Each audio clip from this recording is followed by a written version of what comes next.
এই মামলাগুলোতে দেখবেন অধিকাংশ সংখ্যালঘুরা যুক্ত। এদের তৃণমূলের দ্বারা তৃণমূলের ব্যবহার করছে গুন্ডামির কাজে। 11 জন সংখ্যালঘু নেতা নন্দীগ্রামের দেবব্রত মাইতি মার্ডার কেসে এলাকার বাইরে আছে, তাদের খোঁজও নেয় না মমতা ব্যানার্জি বা তার ভাইপো।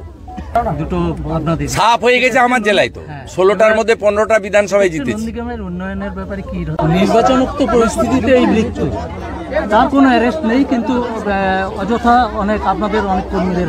আপনি অবাক হয়ে যাবেন, 57টা মামলা করেছে এক মাসে। পোলিং এজেন্টদের ঘর ছাড়া করেছে। 16 জন আইপিএস কে পাঠিয়েছিল মমতা ব্যানার্জি, তারপরেও 8,000 ভোটে নন্দীগ্রামে হেরেছে। পুলিশি অত্যাচার না হলে 20,000 ভোটে হার। বলছি নন্দীগ্রামের সঙ্গে লোকসভা জেলার দুটো আপনাদের সাফ হয়ে গেছে আমার জেলায় তো 16টার মধ্যে 15টা বিধানসভায় জিতেছে। নন্দীগ্রামের উন্নয়নের ব্যাপারে কি ধরনের পদক্ষেপ নেওয়া? কেন্দ্রীয় সরকারের যে উন্নয়ন করা উচিত সেগুলো নিশ্চয়ই করবে। কেন্দ্রীয় সরকারের যেটা রেল প্রজেক্টের কাজ ইতিমধ্যে শুরু হয়েছে, নন্দীগ্রাম দেশপ্রাণ রেল প্রজেক্ট যাতে শেষ হয় করবে।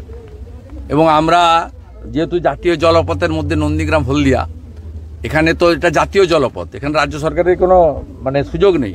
সেখানে রামেশ্বরমে যেমন ফোল্ডার ব্রিজ আছে, আমরা করার জন্য অনুরোধ করব আমাদের এমপির মাধ্যমে। অনুসারী শিল্প কিছু এবং আমরা তো বরাবরই আমরা করি। মূল উন্নয়ন তখনই হবে যখন এখান থেকে মমতা ব্যানার্জিকে বিদায় দিতে পারবো। আমরা 90টা বিধানসভাতে এগিয়ে আছি রাজ্যে। 146টা বিধানসভাতে 40% ভোট পেয়েছি। আমাদের আর 2% ভোট বাড়ালে 146টা বিধানসভা আমরা জিতে যাব। 90টা বিধানসভা ধরে রেখে আরও 58টা বিধানসভাতে আমাদেরকে মানুষের আস্থা অর্জন করে এগোতে হবে। এবং মানুষের আস্থা তো আছেই, ত্রুটিমুক্ত নির্বাচন করতে হবে।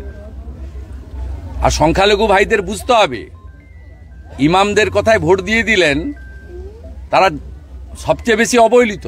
শিক্ষিত সংখ্যালঘুরা চাকরি পায়নি, পরিযায়ী শ্রমিক হিসেবে বাইরের রাজ্যে গেছে।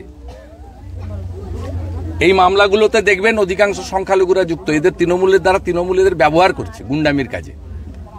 11 জন সংখ্যালঘু নেতা নন্দীগ্রামের দেবব্রত মাইতি মার্ডার কেসে এলাকার বাইরে আছে, তাদের খোঁজও নেয় না মমতা ব্যানার্জি বা তার ভাইপো।